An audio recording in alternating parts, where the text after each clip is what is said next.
fixed. So what this just does is gives this a fixed position, give our footer a fixed position.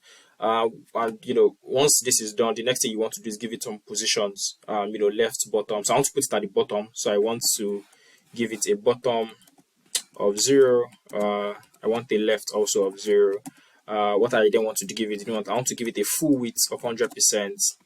The next thing I'll probably want to give it is a little bit of background color. I could use beige.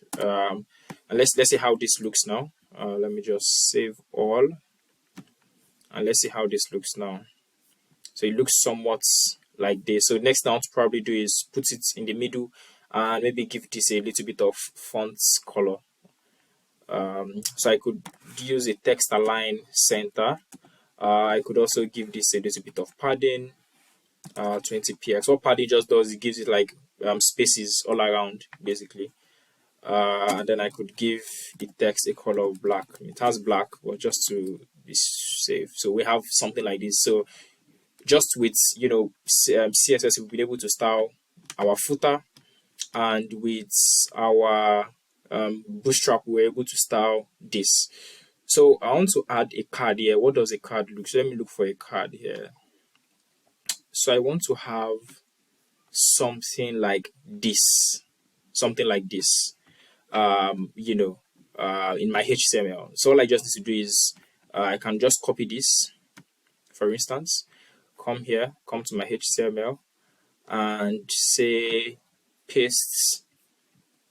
I could create a tag here, call it main. This is HTML5 tags that you can use just for best practices. And I can click on save, and we would have something like this.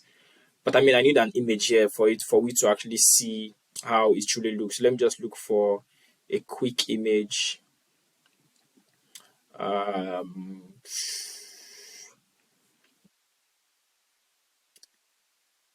Look for a quick image.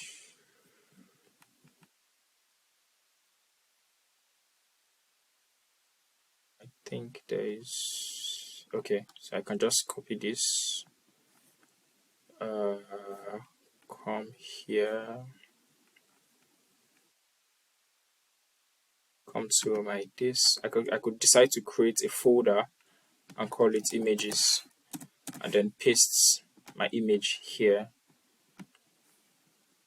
So now where we have our source here, so we have this image tag here, which we had copied from Bootstrap.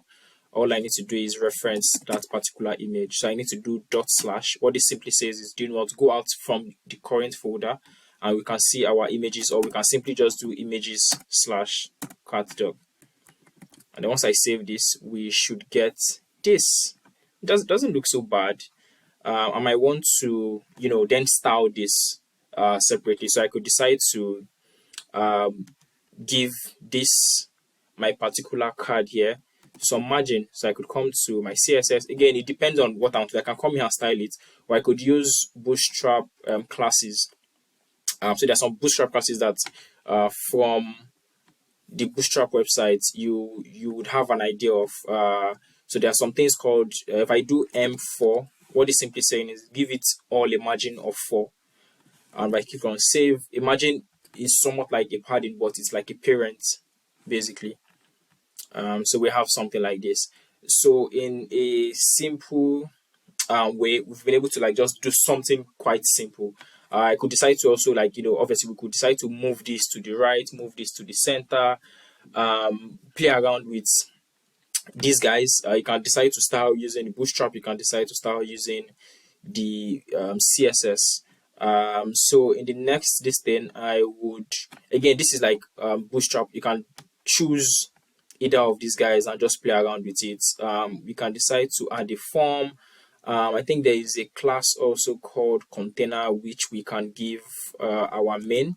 So I could give this a class of container, and this would give it some spaces also basically. So you can decide to play around with this. You can have multiple of these cards and use a flex to display it. So I'll do that now, where I'll have maybe 3 cards here, and then I'll just use a flex property to display it. Okay, let's do